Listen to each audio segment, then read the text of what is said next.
Voy a tocar un tema esta noche que se llama el riesgo de amar. A veces nosotros no amamos con todo lo que podemos amar porque hay un riesgo muchas veces en hacerlo. Estuve meditando, por ejemplo, en parejas que a los 25 años de casados se han divorciado. Ustedes conocerán alguna y uno dice, a los 25 años, ¿cómo se pueden divorciar? Y como que todo el énfasis está o en cómo fallaron o en lo que les pasó y no en el tiempo que se pudieron amar y pudieron disfrutarse el uno al otro y levantaron la familia y levantaron una empresa y levantaron a los hijos.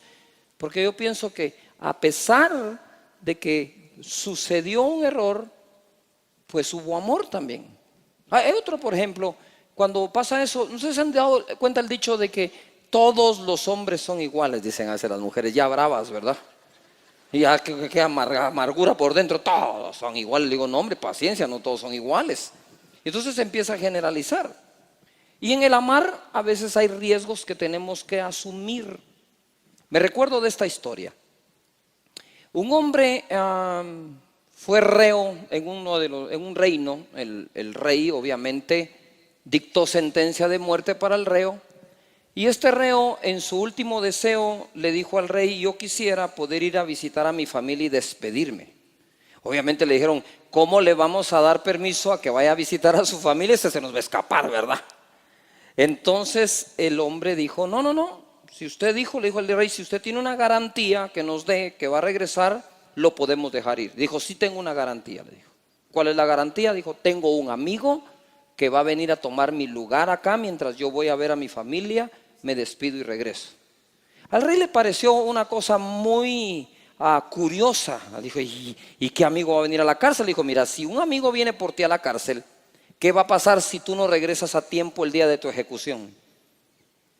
Pues mi amigo será ejecutado, le dijo. No, le dijo, yo tengo que conocer eso. Entonces llegó el amigo, sustituyeron, ¿verdad?, al reo. El reo pues salió, se fue a ver a la familia y corrió el tiempo y llegado el momento de la ejecución el amigo no había regresado.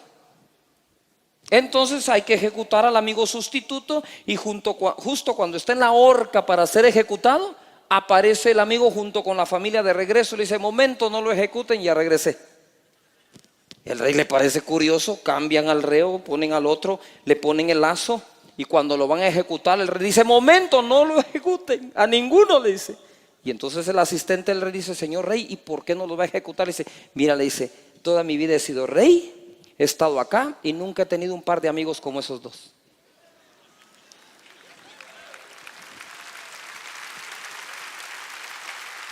Necesito a los dos como mis amigos. Pero ¿quién se puede correr un riesgo semejante a eso por otro?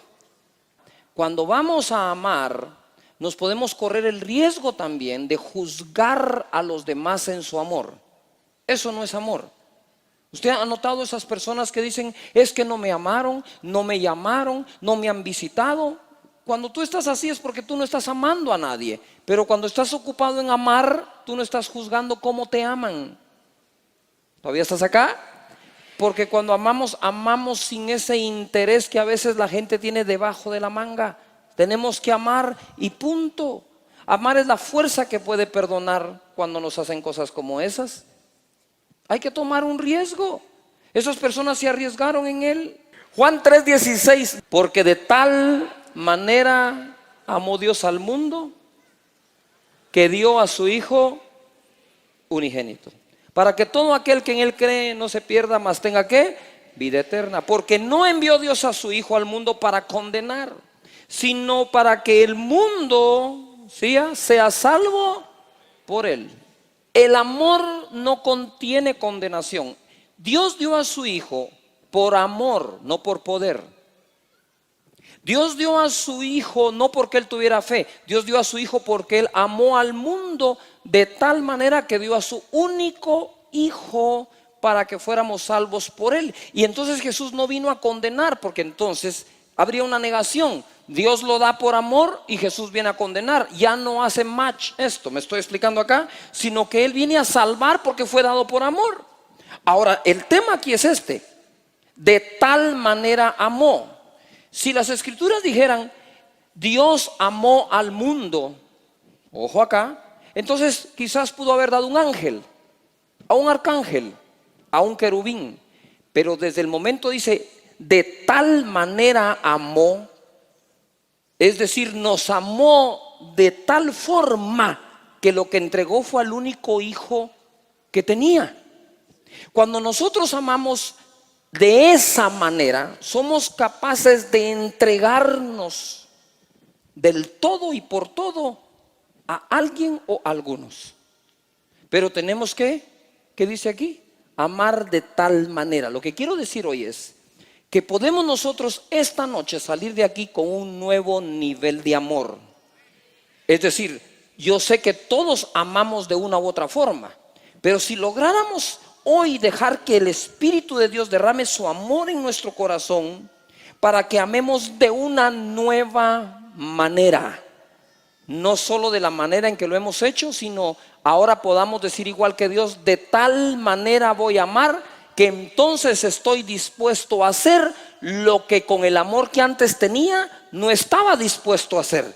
Es decir, en las parejas nosotros podemos amar de una forma y hay cosas que no superamos porque tenemos que emigrar a una nueva manera de amar.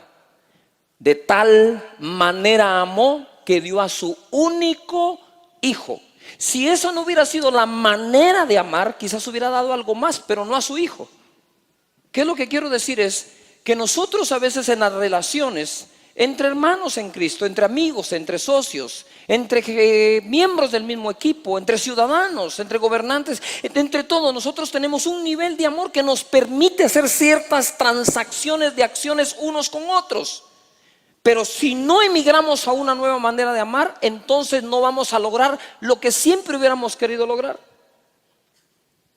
Por ejemplo, de tal manera amó aquella mujer a su hijo, que cuando Salomón dijo, pártanlo en dos y denle la mitad cada una, ella dijo, momento, dijo, désenlo a ella. Ella es la madre. Ella renunció a su maternidad por ver vivo a su hijo. La otra no. La otra estaba dispuesta a que le dieran la mitad cada uno. Como me dijo una persona esta semana, es que yo soy hijo, dice, yo soy hijo de padre mexicano y de madre americana. Soy mitad mexicano, mitad americana. Le dije, ¿cuál de tus dos mitades es americana y cuál mexicana? ¿La de arriba o la de abajo? ¿La derecha o la izquierda? A ver, todos repitamos esta palabra, de tal manera. ¿Cuántos creen que podemos emigrar a una mejor manera de amar? ¿Estamos de acuerdo en eso? Muy bien. Entonces dice la palabra de Dios en Efesios 5:1, sed pues imitadores de Dios como hijos que amados. O sea que Dios nos ha amado como hijos. Y andad en amor como también Cristo nos amó y se entregó a sí mismo por nosotros, ofrenda y sacrificio a Dios en olor fragante. ¿Qué es lo que me dice aquí la Escritura? Es que el Señor se entregó a sí mismo. Amar es entregar. Y lo que entreguemos en la vida, que sea por amor. Porque 1 Corintios dice que podríamos incluso entregar nuestro cuerpo para ser quemado y no tener amor. Quiere decir que se puede entregar aún el cuerpo a ser quemado por algún otro interés. Morir como un mártir, levantar un movimiento, ser reconocido como un grande, pero no necesariamente por amar. Por lo tanto, debemos de aprender ¿qué? A amar. El riesgo de habernos amado. Esto es muy sencillo, pero muy serio. Jesús tomó un riesgo al amarnos. Mira, te lo voy a ir haciendo crecer. En Lucas capítulo 4, verso 1 al 2, Jesús fue tentado.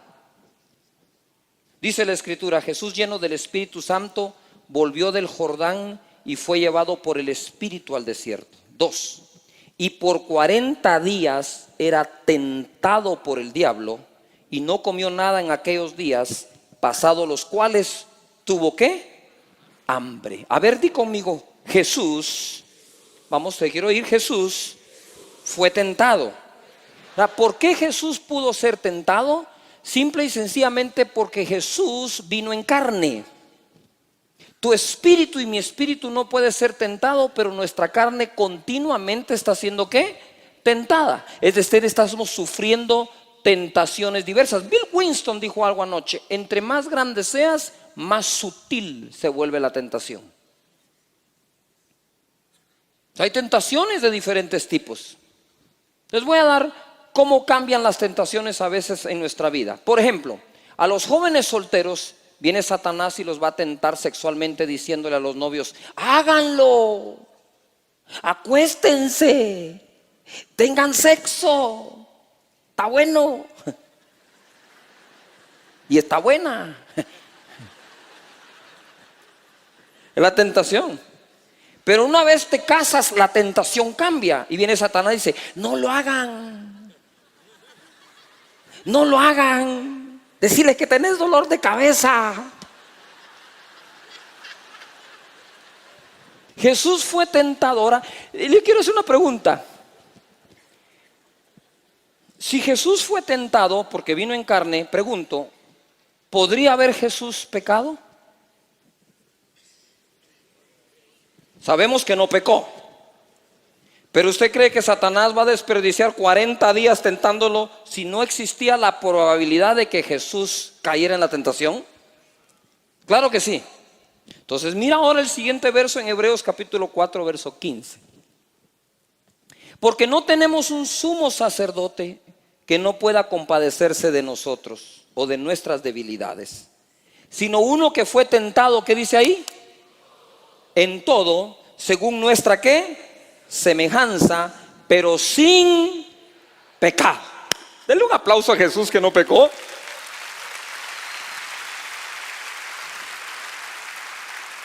Y luego dice el verso 16: acerquémonos pues confiadamente al trono de la gracia para alcanzar ¿qué? Misericordia y hallar gracia para el oportuno socorro. Pero el tema es este: primero, Jesús fue tentado. Segundo, Hebreos me dice que Jesús fue tentado en todo según nuestra semejanza. Quiere decir que las tentaciones que tú y yo sufrimos, las sufrió Jesús. Nota esto: Jesús llevó nuestras enfermedades, sufrió nuestros dolores, por su herida fuimos curados. Eso fue en la cruz, porque Jesús nunca se enfermó. Él llevó nuestros pecados, pero Jesús nunca pecó. Eso fue en la cruz. Incluso dice la Biblia que Él se hizo pobre para que nosotros fuésemos enriquecidos por su gracia. Eso también fue en la cruz. Él no fue pobre, tuvo tesorero. Pero en la cruz murió desnudo, se hizo pobre. En la cruz llevó la enfermedad y en la cruz llevó el pecado. ¿Estamos de acuerdo aquí? Sin embargo, dice que al hacerse semejante a nosotros, Jesús fue tentado en lo mismo que tú y yo somos tentados, pero Él fue hallado sin pecado. Quiere decir que Jesús venció todas las tentaciones para poder ser el sumo sacerdote que se compadece de nuestra debilidad y nos otorga la ayuda cuando simple y sencillamente le decimos: Señor, socorro. No socorro a la mujer que querés andar con ella. Socorro es help me. Ayúdame, Señor. ¿Agarraron la onda o no la agarraron? Muy bien. Entonces mira, primero fue tentado, segundo fue tentado en todo. Ahora quiero que vayas conmigo a Hebreos capítulo 2 verso 17. Por lo cual debía ser en todo semejante a sus hermanos, para venir a ser misericordioso y fiel sumo sacerdote en lo que a Dios se refiere, para expiar los pecados del pueblo. 18. Pues en cuanto Él mismo padeció siendo tentado, es poderoso para socorrer a los que son tentados. A ver, todos los que estamos sufriendo tentación, levantemos las manos al cielo. Ay, qué bonito. Los demás están pecando de mentirosos. Ya cayeron en la tentación. A ver, todo el mundo diga conmigo: Señor, ayúdame en mis tentaciones. Amén. Dios es capaz de ayudarnos en medio de nuestra tentación. Ahora, Ojo acá, está aquí gradualmente esto. Primero Jesús fue tentado en todo. La tercera, padeció cuando fue tentado. Él sabe eso. A veces nosotros no queremos padecer cuando estamos tentados o sufriendo la tentación. Pero si seguimos la voz del Espíritu, lo que se va a afligir es la carne. Y en ese momento nosotros también padecemos en el momento de ser tentados. De nuevo, pongan atención, porque esto no saben ni para dónde va el Espíritu Santo hoy. Pero primero se hizo carne. Habiéndose hecho carne, fue tentado. ¿Fue tentado en qué? En todo. Y cuando fue tentado, ¿qué le pasó? Padeció. Ese es nuestro Señor, nuestro Jesús, que murió por nosotros.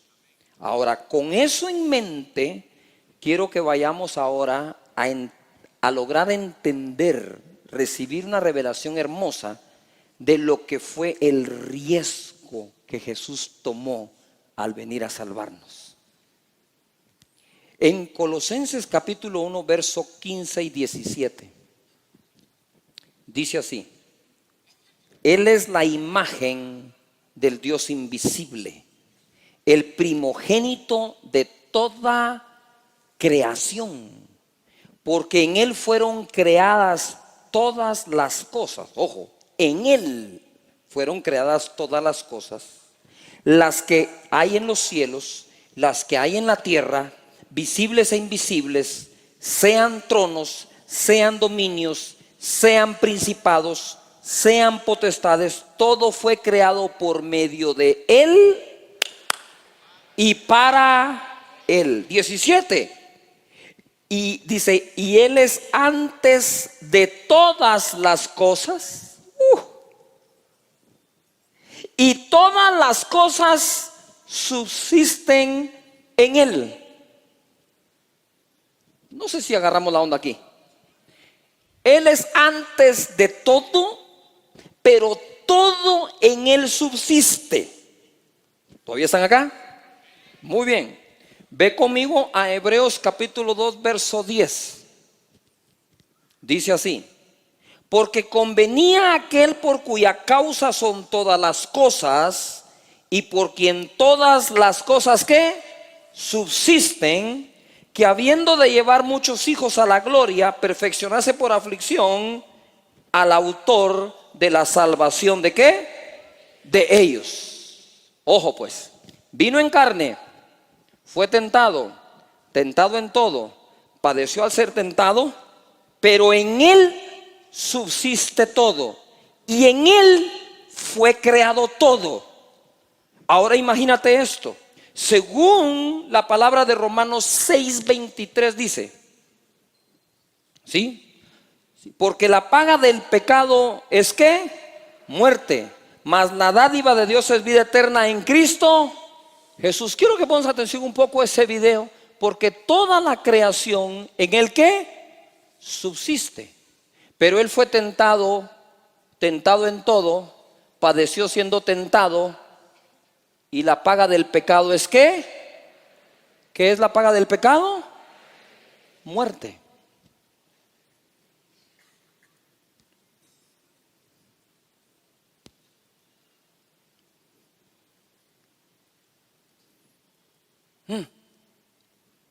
Este es el riesgo de amar. Primero, se hace carne, por lo tanto puede ser tentado. Satanás lo tentó en todo. Él padeció al ser tentado, pero la paga del pecado ¿qué es? Muerte. Ahora bien, pregunto, si Jesús hubiera pecado, ¿quién hubiera muerto? Hubiera muerto Jesús. Y si Jesús muere, que es Dios, hubiera muerto Dios. Porque Dios prefiere dejar de existir con nosotros que seguir existiendo sin nosotros. Quiero que pongas atención ahora. Quiero que pongas atención ahora. Esto es lo que hubiera pasado si Jesús hubiera pecado.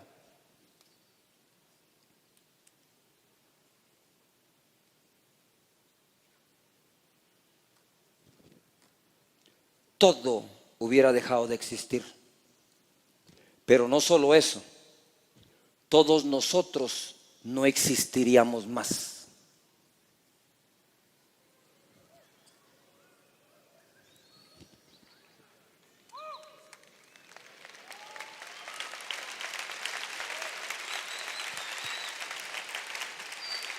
Si Jesús tomó el riesgo de amarnos, teniendo la posibilidad de dejar de existir, tomemos el riesgo nosotros de amar.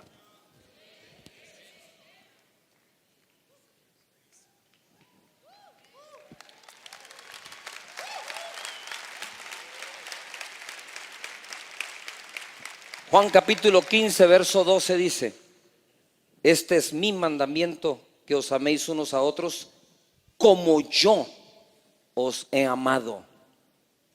Nadie tiene mayor amor que este, que uno ponga su vida por sus. Ahora comprendemos más ese verso. Cuando Jesús puso su vida por sus amigos, lo que realmente estaba haciendo era arriesgarse a dejar de existir. Ay, Señor,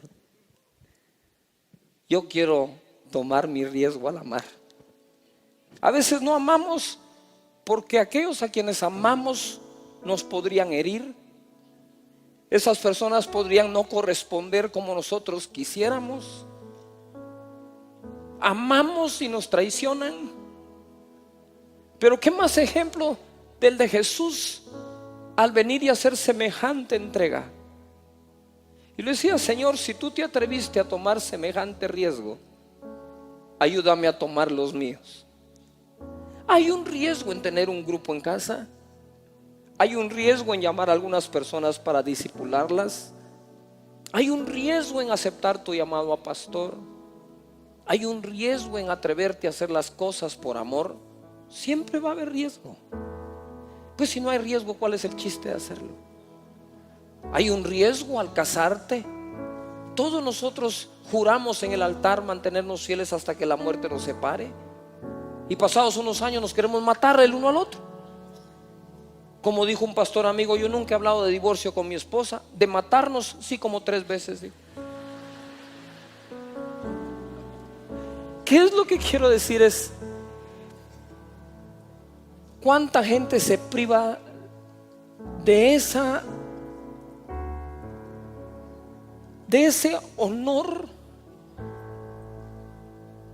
de esa experiencia hermosa, la más hermosa que creo que Dios dejó en la tierra.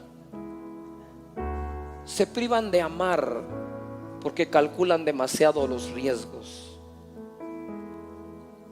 Yo creo que simple y sencillamente debemos de amar.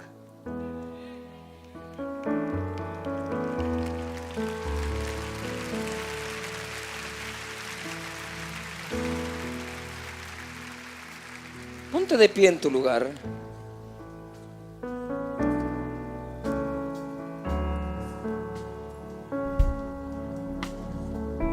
Adoremos al Señor esta noche y dejemos que Él nos bautice con su amor. Dice la Biblia: ¿de qué nos sirve hablar lenguas incluso angelicales si no tenemos amor? Quizás hoy no sea una noche para recibir esa unción que te trae los dones sobrenaturales como siempre la hemos recibido. Quizás hoy sea una noche para recibir el principal regalo de Dios que trae el Espíritu Santo, que es amar. La primera expresión del fruto del Espíritu Santo, dice, es amor. Dice también la Escritura: si decimos amar a Dios y aborrecemos a un hermano, permanecemos en muerte. Quiere decir que amor es lo que nos mantiene vivos. Amar. Tú tienes que hacer un pacto hoy con Dios, decir: Señor, derrama en mí tu amor para mi pareja, para mi familia, mi cónyuge, mis hermanos, mis primos, mis hermanos en Cristo. Deja de quejarte que si tu líder dijo, no dijo. Ve y ámalo. En vez de decir: sí, pero es que mi líder no me ama. Pues lo más seguro es que no estás sintiendo eso porque tú no lo estás amando a él. Les recuerdo lo que mi madre me dijo. Mi madre me dijo: Cash, aprendí a amar hasta que duela. Yo le dije: ¿hasta que duela? Sí, me dijo. Porque a veces te van a hacer cosas que te van a doler. pero tenés que aprender a amar. Levanta tus manos, adoremos a Jesús. Venga. En mi boca está el poder de la vida y de la muerte. Hablaré palabras de vida y no de muerte, de salud y no de enfermedad, de riqueza no de pobreza, de bendición no de maldición, porque en mi boca hay un milagro. Dale un fuerte aplauso a la gente que nos ve en casa. Esta es casa de Dios, su casa. Suba a carretera hacia El Salvador, aquí en Guatemala. El Espíritu Santo lo va a bendecir, su palabra, la compañía, la gente. Así que Dios los bendiga grandemente. Pueden tomar su lugar. 1 Corintios 12:28. Dice así: aún nos puso Dios en la iglesia. ¿Dónde pone Dios a la gente? A ver, ¿en dónde? En la iglesia. Yo me recuerdo una vez estaba platicando con una persona en un almuerzo y esta persona me dijo, pero yo soy cristiano, me dijo. Sí, pero ¿por qué no vas a la iglesia? Le digo yo. Porque yo no creo que sea necesario si Dios está conmigo y Dios está en mi casa. Claro que si Dios está contigo y Dios está en tu casa, pues es una pena que tú no le correspondes a tú estar en la iglesia. ¿Y ojo? Mira, le dije, eso es como que tú te casaras con alguien, pero decidas vivir siempre en casa separada. Si tú eres parte del cuerpo de Cristo, cohabita con el cuerpo de Cristo. Porque incluso aquí dice, Dios puso en la iglesia a la gente. Así que al estar tú acá, estás haciendo lo correcto. Y dice, primeramente apóstoles, luego profetas, lo tercero maestros, luego los que hacen milagros, los que sanan, los que ayudan, los que administran, los que tienen dones de lenguas. ¿Son todos apóstoles? No. ¿Son todos profetas? Tampoco. ¿Todos maestros? No. ¿Hacen todos milagros? No. ¿Tienen todos dones de sanidad? Tampoco. ¿Hablan todos en lenguas? No. ¿Interpretan todos? No. Pero de ojo dice aquí, procurad pues los dones mejores. Es decir, nosotros debemos de procurar los dones del Espíritu Santo en nuestras vidas.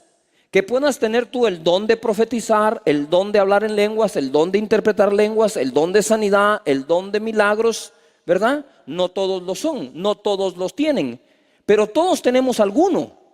Y ese don debemos de ponerlo al servicio, ¿dónde? Dice, en la iglesia, obviamente en la sociedad, pero puso en la iglesia a estas personas. Dios te puso acá para que puedas servir a los demás. Servir a los demás. Mira, la inteligencia espiritual consiste en servir, porque el ser más inteligente del universo dijo, vine a servir y no a ser servido.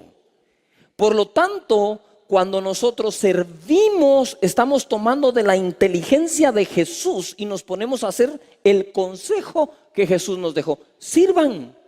Ahora le decimos, ¿con qué servimos? No te preocupes. Él te da los dones para que sirvas. ¿Me estoy explicando? Y tenemos entonces servicio a los demás. Y dice después, mas yo os muestro un camino aún más excelente. Ese camino más excelente, así es como termina el capítulo 12 de Primera de Corintios y empieza el 13 hablando del amor. Y el 13 termina que hay tres cosas importantes: la fe, la esperanza, el amor, pero la mayor de ellas es el amor. Podemos tener fe de trasladar los montes, podemos tener fe para resucitar muertos, pero si no tenemos amor, dice la Biblia, no somos nada. Por lo tanto, el camino más excelente es el del amor. Su servidor, que Dios le ha dado la gracia de visitar varios lugares, todo el mundo está deseoso de recibir el poder sobrenatural. Y la pregunta que yo les hago siempre es, ¿quieres el poder sobrenatural para engrandecerte tú?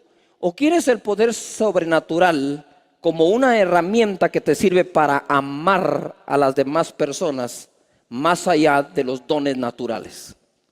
Porque si quieres la unción para llamarte el ungido y no quieres la unción para servir a los demás, estás equivocando el camino. El camino debe ser de amor y el camino debe ser de servicio a los demás. amar. Porque el amor es una fuerza que genera incluso energía. Cuando tú decides amar a alguien, entonces la fuerza viene. Mi pastor me enseñó esto. Mi pastor me dijo una vez, mira, me dijo, quien muera por alguien vas a encontrar, me dijo. Ahora, quien viva por alguien es lo difícil, me dijo. Porque usted puede decir, yo puedo morir por alguien. A ver, aquí está, máteme a mí, no a él. Va, se acabó. Ahora, ponerse toda una vida a vivirla por alguien, eso es un poco más difícil a veces. ¿Por qué? Porque se requiere amar todos los días a personas que vivimos cambiando. Un día amanecimos de buenas, el otro de malas. Pero nuestro amor no puede fluctuar ante esos cambios. Nuestro amor debe permanecer siempre siendo el mismo, no importa cuánto cambien las personas y sus acciones para con nosotros. Porque si alguien cambia para mal, que no genere en ti un cambio para mal también. ¿Me estoy explicando? Y la fuerza que deja que no cambies para mal es el amor. Que podamos amar. Dice la Biblia, de tal manera amó Dios al mundo que dio a su Hijo.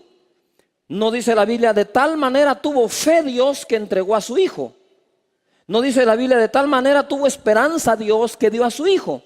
La Biblia dice, de tal manera amó Dios que dio a su Hijo. Si Dios no hubiera tenido amor, no entrega a su Hijo. Nosotros solo podemos entregar algo si amamos cuando lo vamos a entregar. O por lo menos así debería de ser.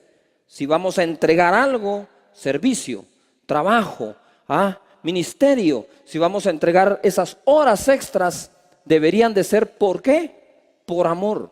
El amor es lo único que mantiene el alma saludable. Cuando una persona realmente ama, no hay ofensa que lo amargue, no hay ofensa que lo deprima, no hay ofensa que lo hunda, no hay pecado que pueda contra él, porque el amor lo vence todo. Por lo tanto, ama. Ojo a lo que mi madre me enseñó. Empezando el ministerio, me dijo, Cash, me dijo, tenés que aprender a amar hasta que duela. Consejo de una madre. ¿Cómo así? Es que tenés que aprender a amar cuando te duela lo que te estén haciendo, debes de seguir amando. Dije, wow. ¿Cuántos de ustedes van a andar por el estilo? A ver, levanta las manos y di conmigo, Señor, debo aprender a amar. ¿A qué vamos a aprender? A amar. Juan, primera epístola de Juan, capítulo 4, verso 7. Amados, amémonos unos a otros, porque el amor es de Dios. Todo aquel que ama es nacido de Dios y conoce a Dios. El que no ama no ha conocido a Dios, porque Dios ¿qué es? ¿Dios qué es? Amor. Estaba platicando una vez con una persona y entonces estábamos hablando y le digo, mira, le dije yo, te voy a dar una revelación más grande todavía. ¿Cuál? Me dijo, Dios es amor, le dije. El que no ama no conoce a Dios. Y Jesús dijo, en esto consiste la vida eterna, en que conozcan a Dios y aquel a quien Él envió. Entonces, ¿cuál es el problema? Le dije. Si vas a tener las revelaciones sin amor, entonces no se conoce a Dios. Y si no se conoce a Dios, no se ha nacido de nuevo. Si no se ha nacido de nuevo, no van al cielo. Quiere decir, le dije, que el infierno podría estar lleno de gente con revelaciones. Y ojo, porque la vida eterna no consiste en tener revelaciones. La vida eterna consiste en conocer a Dios. ¿Y Dios qué es? Amor. Por lo tanto, si todavía no amas, posiblemente no has nacido de nuevo. No digo que seamos perfectos en amar. Tenemos nuestros días, ¿no es cierto? Pero que nuestra esencia sea amar. Por ejemplo, tú puedes hacer un café con la esencia del café. Algunas veces te sale un poco ralo, otras veces un poco espeso. ¿Me estoy explicando? A algunos está muy fuerte y otros, como dicen, este es agua de calcetín, dicen aquí en Guatemala. Vos me serviste agua de calcetín, ¿qué es este café? Está de calcetín, pero la esencia sigue siendo café. Entonces a veces tenemos nuestros días de calcetín, pero seguimos teniendo la esencia que es amor. ¿Estamos de acuerdo acá? Mire, yo no sé cómo hacen algunos para amar tanto. Yo quisiera poder amar tanto como algunos aman, ¿verdad? Pero sé que tengo mi porción. El amor no se dejó para que compares cuánto te aman, porque hay un lado muy delicado del amor y es andar buscando ser amado. La satisfacción más grande no está en ser amado, es en amar. Y entonces nosotros nos confundimos mucho. ¿Por qué? Porque es que el hermanito no me amó, el hermanito no me saludó. Es porque estás buscando ser amado, pero si amás ni siquiera lo comentarías. Ni siquiera saldría de tu boca, no lo evaluarías, no lo comparás con nada ni con nadie. Simplemente, ¿qué haces? Amas. Amémonos unos ¿a qué? A otros. El que no ama no conoce a Dios. Dios es ¿qué? Amor. Verso 10, en esto consiste el amor, no que nosotros hayamos amado a Dios, sino en que Él nos amó a nosotros y envió a su Hijo en propiciación por nuestros ¿qué? Pecados. Amados, si Dios nos ha amado así, debemos también nosotros amarnos unos a otros.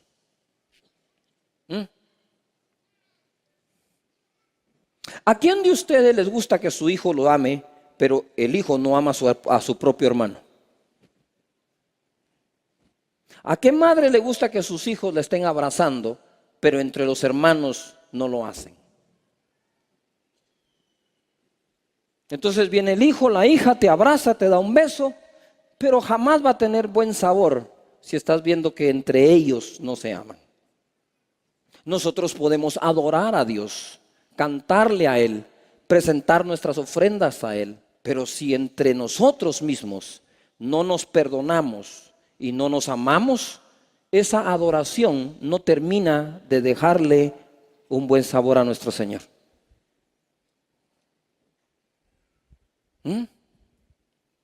Versículo 12 dice: nadie ha visto jamás a Dios. Si nos amamos unos a otros, Dios permanece en nosotros y su amor se ha perfeccionado en nosotros. En esto conocemos que permanecemos en Él y Él en nosotros, en que nos ha dado de su Espíritu. Verso 14, y nosotros hemos visto y testificado que el Padre ha enviado a su Hijo, el Salvador del mundo. Todo aquel que confiese que Jesús es el Hijo de Dios, Dios permanece en Él y Él en Dios. 16, ojo pues.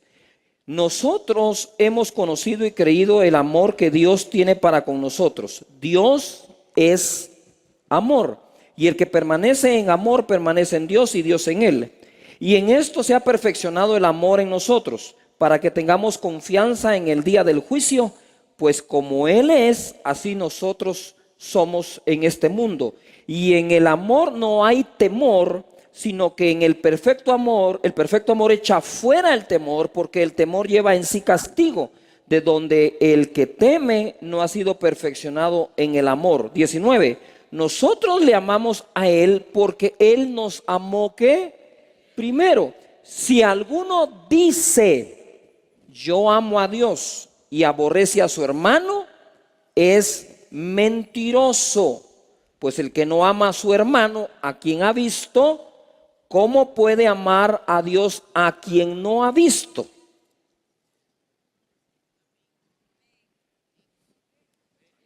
Y esto se aplica en todo. Cuando los jóvenes o algunas personas vienen conmigo y dicen: es que pastor, el Señor me habló y lo voy a obedecer. Le digo: mira, si no obedeces a tus padres, a quien ves, no me salgas con el cuento que vas a obedecer a Dios a quien no ves. Si no servís con amor a tus padres, a quien ves, no me vengas con esa casaca que vas a servir a Dios a quien no ves. Es que es fácil hablar con el que uno no mira, pero es difícil darle la cara al que uno sí mira. ¿Estamos de acuerdo en eso? Muy bien, entonces, ¿cómo puedo yo amar a Dios que no veo? Empezando por amar a aquellos a quienes sí veo. Si amo al que veo, podría concluir, quizás puedo amar al que no veo. Así que al final tenemos que empezar con el que vemos para poder amar al que no vemos. 21. Y nosotros tenemos este mandamiento de él: el que ama a Dios, ame también a su hermano. A ver, levantemos las manos al Señor para orar y oremos así. Di conmigo: Señor, enséñame a amar a mi hermano al que veo, y así amarte a ti, a quien no veo. Gracias.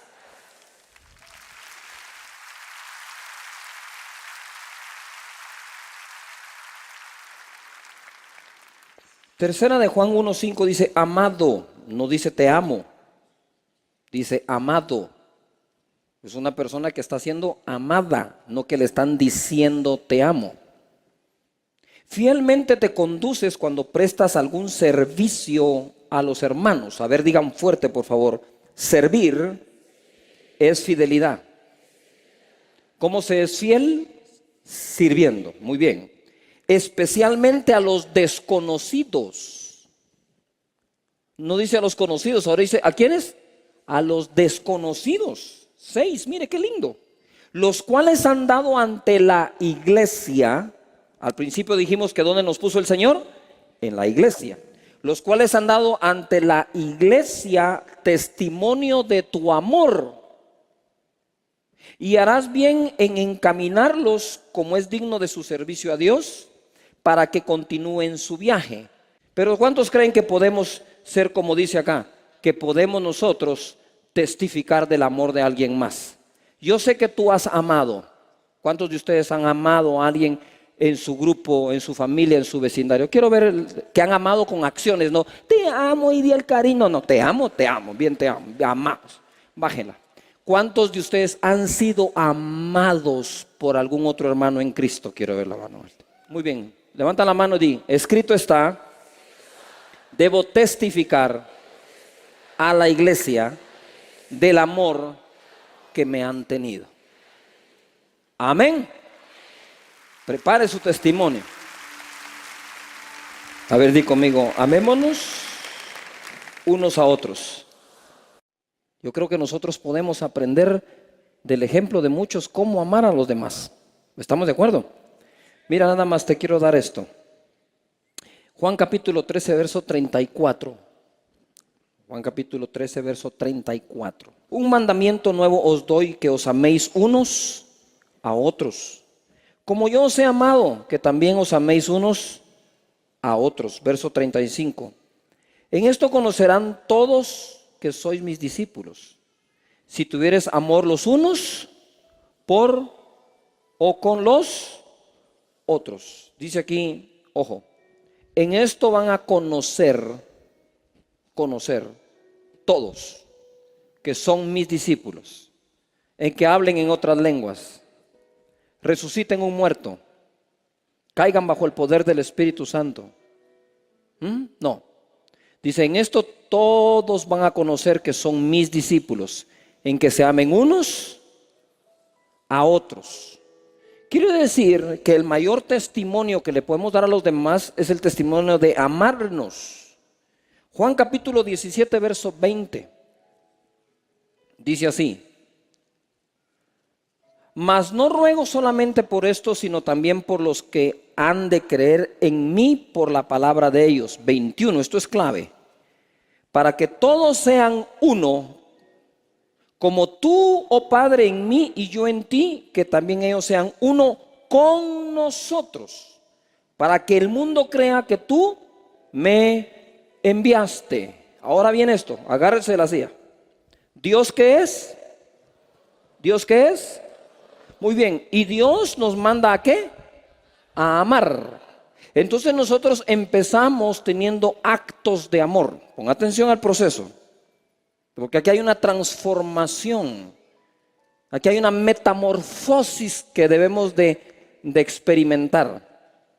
La rutina de ejercicios que le ponen a uno en el gimnasio, ¿eh? Hoy va a ser pecho y bíceps, mañana va a ser tríceps y espalda, pierna y abdomen. Y usted hace su rutina, ¿verdad? Una serie de tantos de esto, de tantos de aquello, y usted hace su rutina. Pues Dios dejó una rutina para ejercitarnos en el amor.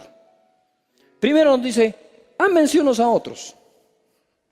Muy bien. Porque el que no ama a su hermano, ¿verdad? No conoce a Dios, ¿verdad? No nos amamos entre nosotros.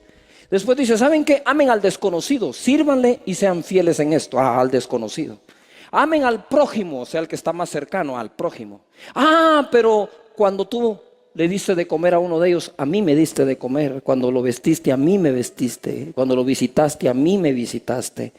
Y va subiendo y de repente dice, amen a sus enemigos. Ahí es cuando uno ya no aguanta las pesas, ¿va? Ahí es cuando uno se empieza a quedar sin azúcar y empieza a marearse. Y entonces uno empieza a practicar el amor con los demás y a ejercitarse en el amor. Pero venga ahora aquí, ponga todos sus sentidos, todo lo que enseñé es para esto final. Dice el Señor, para que ellos sean uno en nosotros, como, oh Padre, tú en mí y yo en ti, así ellos también. Quiere decir que el Padre y el Hijo se fusionan en uno, pero la Escritura sugiere que nosotros también. ¿Estamos de acuerdo con eso? Nos fusionamos. Padre, Hijo, nosotros. Fusionados. ¿Pero Dios qué es? Entonces nosotros empezamos teniendo prácticas de amor para terminar convirtiéndonos en amor también. ¿No la agarraste? Tú amas, pero todavía no eres amor. Pero conforme practiques vas a terminar siéndolo. Porque Él dijo, para que ellos sean en nosotros como nosotros somos. ¿Se recuerdan que Jesús dijo, si me han visto a mí, han visto al Padre? ¿Por qué? Porque si Dios es amor y Jesús amaba, han visto al Padre. Y entonces dice aquí, para que cuando los vean a ustedes amarse, sepan que son mis discípulos, dice el Señor. Por lo tanto debemos ¿qué? Amar todo el tiempo, amar. Vamos a ponernos de pie. Yo quiero que oren unos por otros con amor.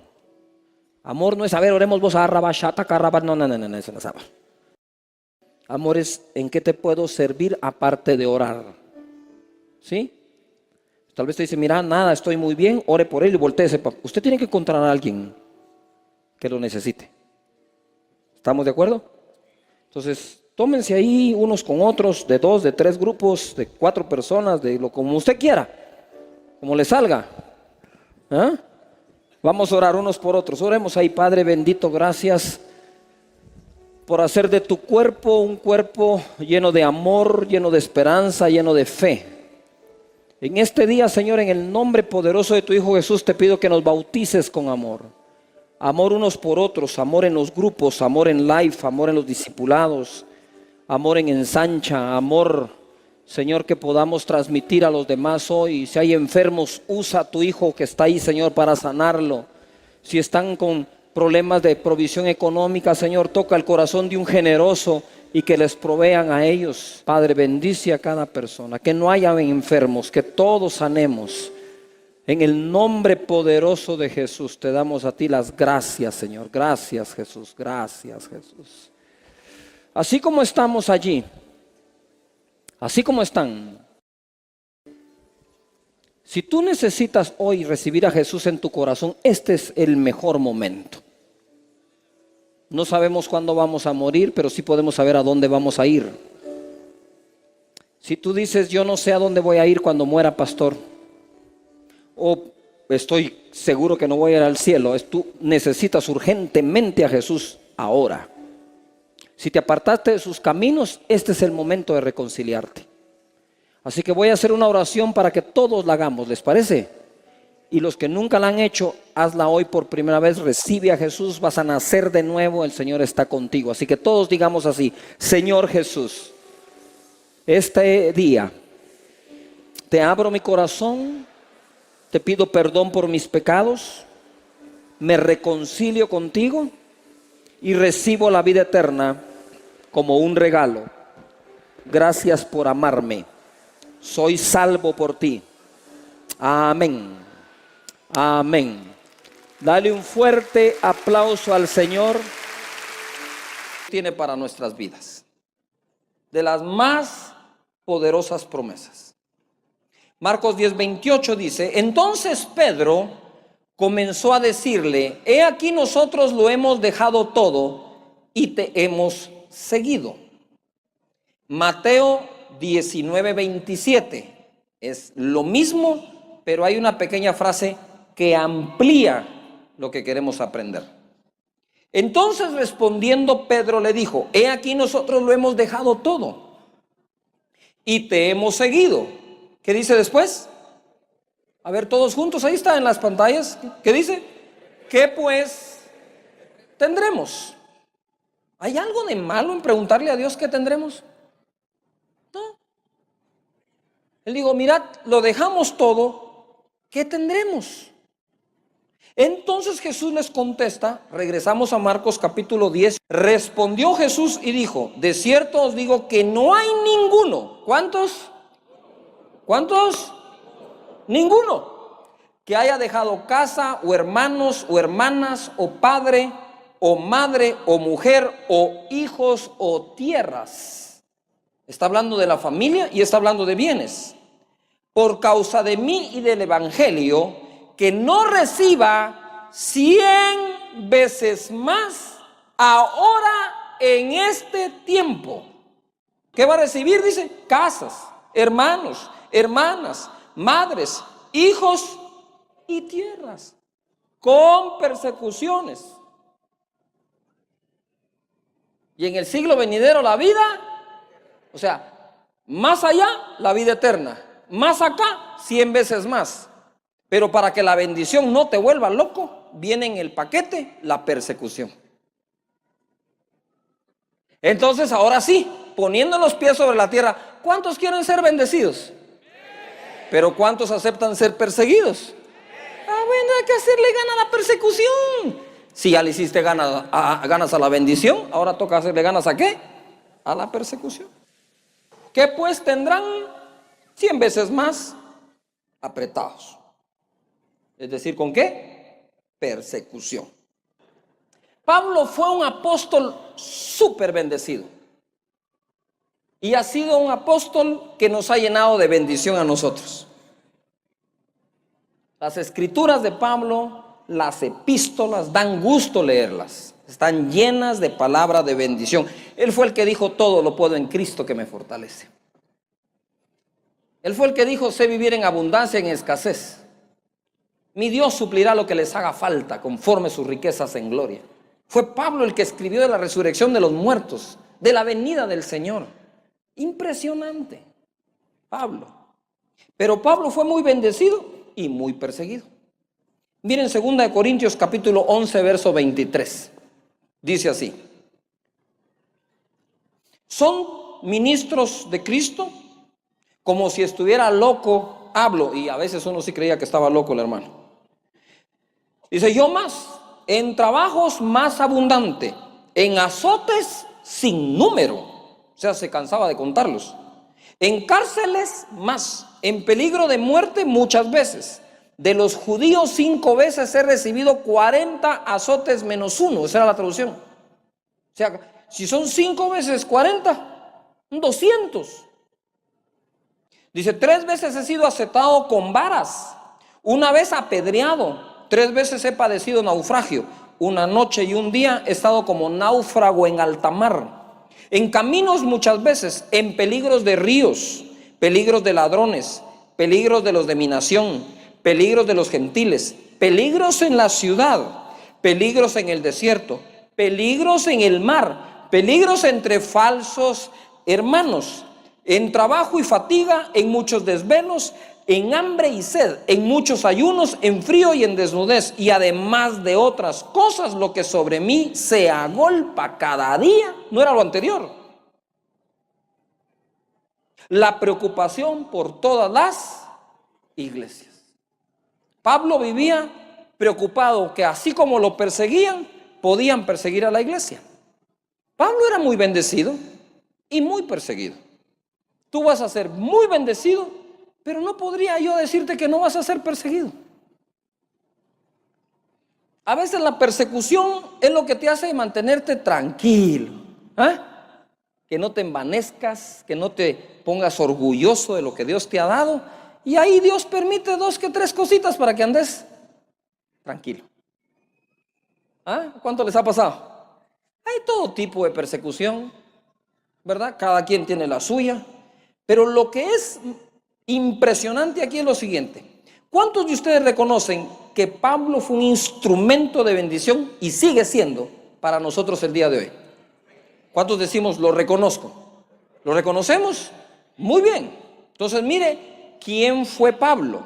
Hechos capítulo 9, verso 1. Hechos 9:1 dice: Saulo, respirando amenazas y muerte contra los discípulos del Señor. Este fue el amado Pablo. Era una joya. Era Saulo antes. Vino al sumo sacerdote y le pidió cartas para las sinagogas de Damasco, a fin de que si hallase algunos hombres o mujeres de este camino de Jesús, los trajese presos a Jerusalén. Mas yendo por el camino, aconteció que al llegar cerca de Damasco, repentinamente lo rodeó un resplandor de luz del cielo. Y cayendo en tierra, oyó una voz que le decía: Saulo, Saulo, ¿por qué me persigues? Y él dijo: ¿quién eres, Señor? Y él le dijo: yo soy Jesús, a quien tú persigues. Dura cosa te es dar coces contra el aguijón. ¿Usted se imagina a Pablo cuando le dice: ¿por qué me persigues? ¿Y tú quién eres? Soy Jesús. No, si Jesús murió. Yo estoy persiguiendo a fulano, a mengano, a perencejo. No, cuando tú persigues a fulano, mengano y perencejo, que son de mi cuerpo, a mí me persigues. Cuando a ti te persiguen, a Jesús persiguen. Y créanme, al final eso es un honor. Y dice aquí: yo soy Jesús, a quien tú persigues. Dura cosa te es dar cosas contra el aguijón. Verso 6. Él, temblando y temeroso. ¿Cómo estaba Pablo? Temblando ¿y cómo ponía él a los cristianos? A temblar, y quería meterles miedo. Y en el instante que se topa con Jesús, ¿qué es lo que le pasa a él? Tiembla y tiene ¿qué? Miedo. Primera cosa que experimenta Pablo. Y dice acá: ¿qué quieres que yo haga? Y el Señor le dijo: levántate y entra en la ciudad, y se te dirá lo que debes de hacer. Y los hombres que iban con Saulo se pararon atónitos, oyendo a la verdad la voz, mas sin ver a nadie. Esto es como diciendo: no es con ustedes, es con él. Entonces Saulo se levantó de tierra y abriendo los ojos no veía a nadie. Así que llevándole por la mano le metieron en Damasco, donde estuvo 3 días sin ver y no comió ni bebió. De entradita se tiró un ayuno de 3 días. De entrada. Pero mire lo que sigue. Había entonces en Damasco un discípulo llamado Ananías, a quien el Señor dijo en visión: Ananías. Y él respondió: heme aquí, Señor. Y el Señor le dijo: levántate y ve a la calle que se llama Derecha, y busca en casa de Judas a uno llamado Saulo de Tarso, porque he aquí, ¿qué dice ahí? ¿El qué? Ora. Ahora estaba ayunando y orando el perseguidor. El que perseguía, ayunando. El que perseguía, orando. Y ha visto en visión a un varón llamado Ananías, que entra y le pone las manos encima para que recobre la vista. Entonces Ananías respondió: Señor, he oído de muchos acerca de este hombre, cuántos males ha hecho a tus santos en Jerusalén, y aún aquí tiene autoridad de los principales sacerdotes para prender a todos los que invocan tu nombre. El Señor le dijo: ve, Ananías, hombre, ve, porque instrumento escogido me es este, para llevar mi nombre en presencia de los gentiles y de reyes y de los hijos de Israel, Yo creo que Ananías dijo, ahí ve que de al pelo este va. Primero nos persigue y ahora escogido. Pero siguió hablando el Señor, él dice en el 16, porque yo le mostraré cuánto le es necesario padecer por mi nombre. Ahora entendemos 2 Corintios 11. Yo he sido azotado 3 veces con vara, 5 veces me dieron 40 azotes menos 1. El pueblo de la nación de Israel me persiguió, me quedé náufrago, tuve hambre, estuve desnudo, estuve frío, estuve en la cárcel. Y no eso andabas buscando cuando andabas persiguiendo a los cristianos, ¿ves? Señores, para que un Pablo exista, tiene que existir antes un Saulo. Y les declaro proféticamente que nuestros Saulos pronto serán nuestros Pablos.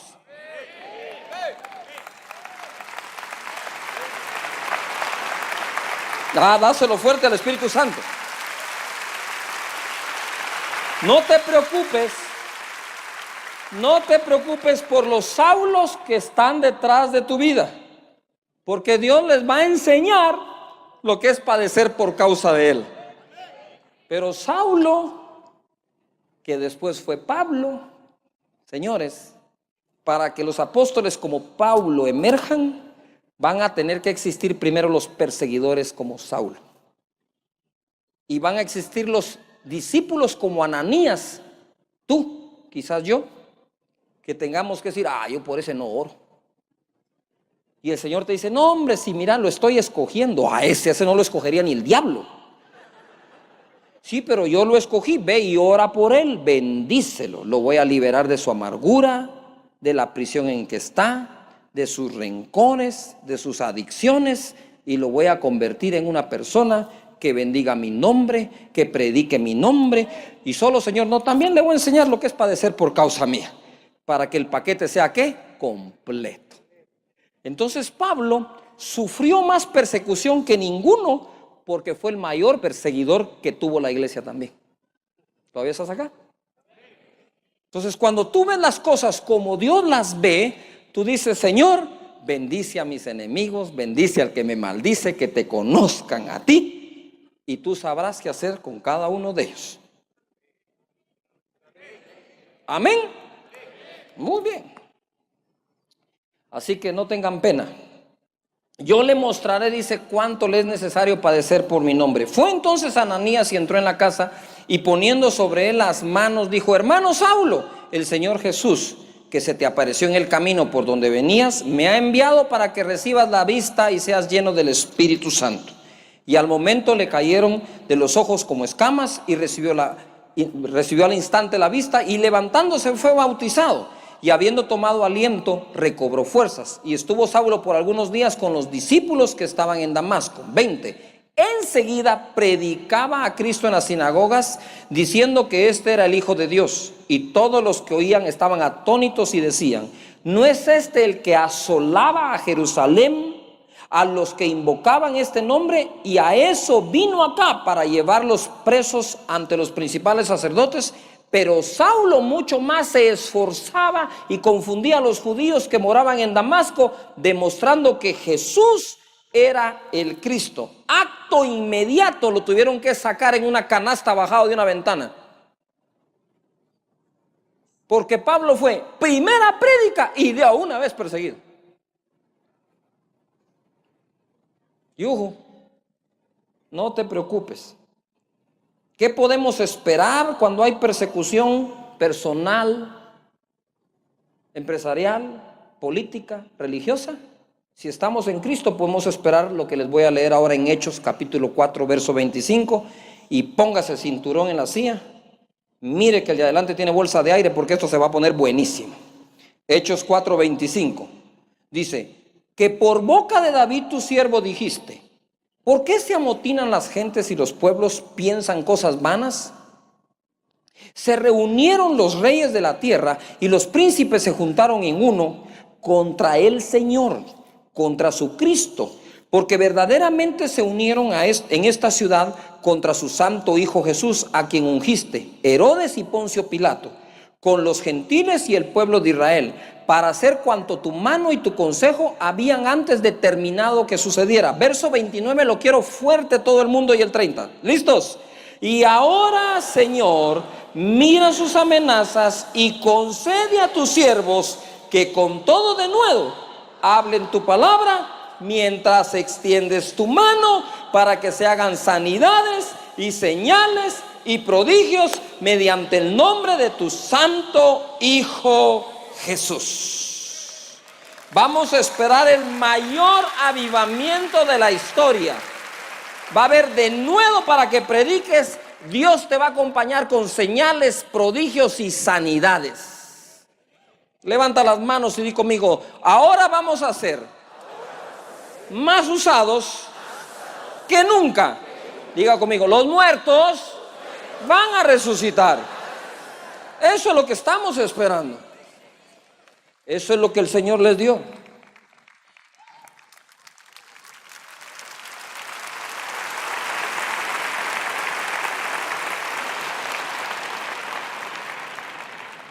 Cuando hubieron orado, el lugar en que estaban congregados tembló, y todos fueron llenos del Espíritu Santo y hablaban con denuedo la palabra de Dios. Te voy a leer el verso 32 al 37. Dice: y la multitud de los que habían creído eran de un corazón y un alma. Mira lo que provocó la persecución. Un corazón y ¿qué? Y un alma. Digan conmigo fuerte: unidad. Dice: y ninguno decía ser suyo propio nada de lo que poseía, sino que tenían todas las cosas en común. Eso era el pueblo del Señor. Y con gran poder los apóstoles daban testimonios de la resurrección del Señor Jesús, y abundante ¿qué? Gracia era sobre todos.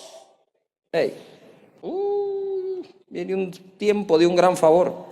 Así que no había entre ellos ningún necesitado, porque todos los que poseían heredades o casas las vendían y traían el precio de lo vendido y lo ponían a los pies de los apóstoles, y se repartía a cada uno según su necesidad. Esta última necesidad era la necesidad ministerial de cada apóstol para llevar el evangelio a todo el mundo. 36. Entonces José, a quien los apóstoles pusieron por sobrenombre Bernabé, que traducido es hijo de consolación, levita, natural de Chipre, como tenía una heredad, la vendió y trajo el precio y lo puso a los pies de los apóstoles. Pregunto: en la historia del cristianismo, ¿alguna persecución ha parado a Cristo? Ninguna, señores. Tenemos más de 2000 años de existir y nos vamos a multiplicar. Porque cada vez que esto viene, la multiplicación es inevitable. Amén. Segunda de Timoteo capítulo 1, verso 3. Dice: doy gracias a Dios, al cual sirvo desde mis mayores con limpia conciencia, de que sin cesar me acuerdo de ti en mis oraciones noche y día, deseando verte, al acordarme de tus ¿qué? Lágrimas, para llenarme de gozo. Nota esto. Pablo le está escribiendo a un discípulo, Timoteo. Todos hemos hablado del gran Timoteo, pero hoy vamos a conocer al débil Timoteo. Pablo le dice: hey Timoteo, le dijo. Hey Timoteo, le dijo, cada vez que oro, me acuerdo de cómo llorabas. Te conocí llorando, Timoteo. Te conocí en medio de tus peores pruebas. Jamás te di la espalda. Y cada vez que oro, me acuerdo de eso, trayendo a la memoria la fe no fingida que hay en ti. Aquí empieza Pablo a discipular. La fe que hay en ti, Pablo, espero que no sea fingida,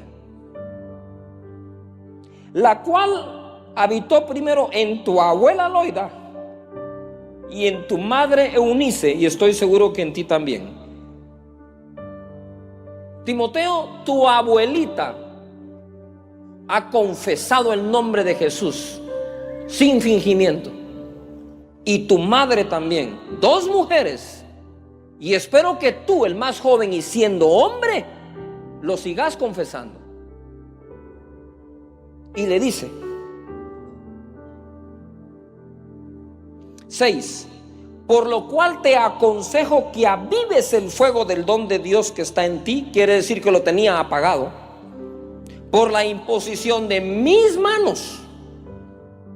Timoteo, te estoy recordando que tú tienes al Espíritu Santo porque yo oré por ti. Pero has apagado ese fuego que tu abuela y tu madre no han apagado. ¿Por qué? Le dice. Porque Dios no nos ha dado espíritu de cobardía.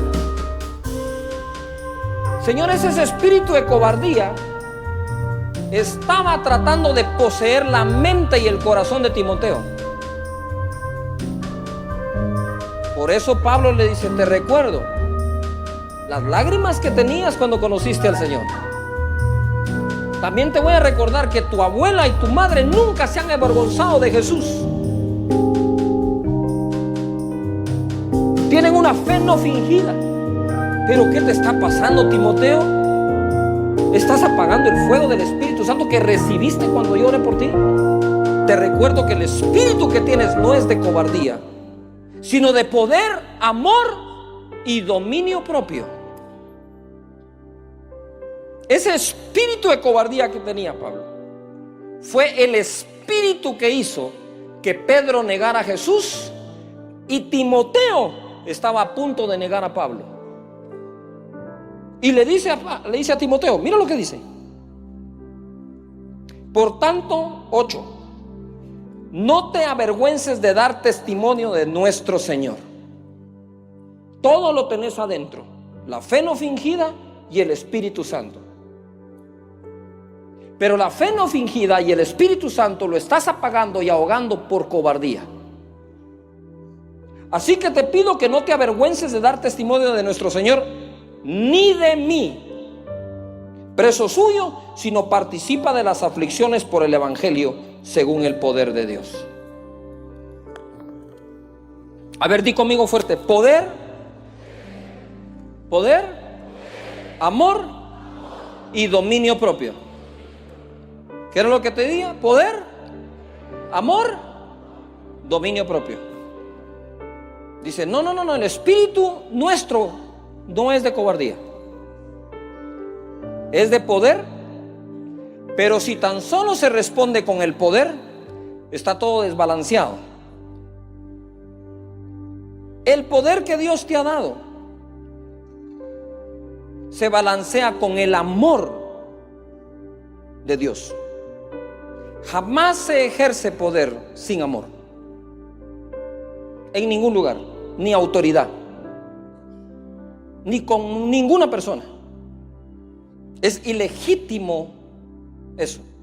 Entonces, cuando a veces estás orando, ¿no?, por los que te han hecho daño, los que te robaron, los que te quitaron las acciones de la empresa, los que no te devolvieron la casa, el divorcio que sufriste, allá adentro pueden haber punzadas, resentimientos que se convierten en amargura, que guían a hacer oraciones inadecuadas como: Señor, haz justicia sobre mis enemigos, ponerle la mano encima, hacer que esto pase, hacer que lo otro. Ahí estás tú fluyendo en el poder, pero no en el amor.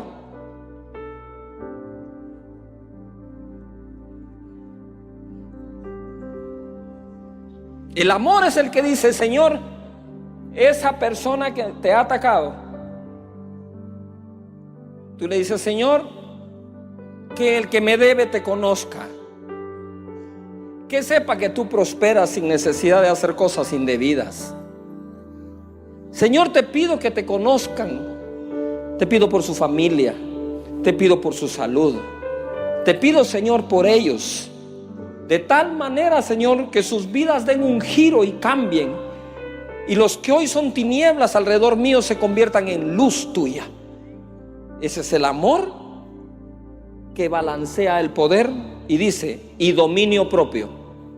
Poder, amor y ¿qué? Dominio propio, no cobardía. Hablaré palabras de vida y no de muerte, de salud y no de enfermedad, de riqueza no de pobreza, de bendición no de maldición, porque en mi boca hay un milagro. Dale un aplauso a la gente que nos ve en casa. Esto es casa de Dios, su casa. Lo estamos esperando. Venga acá.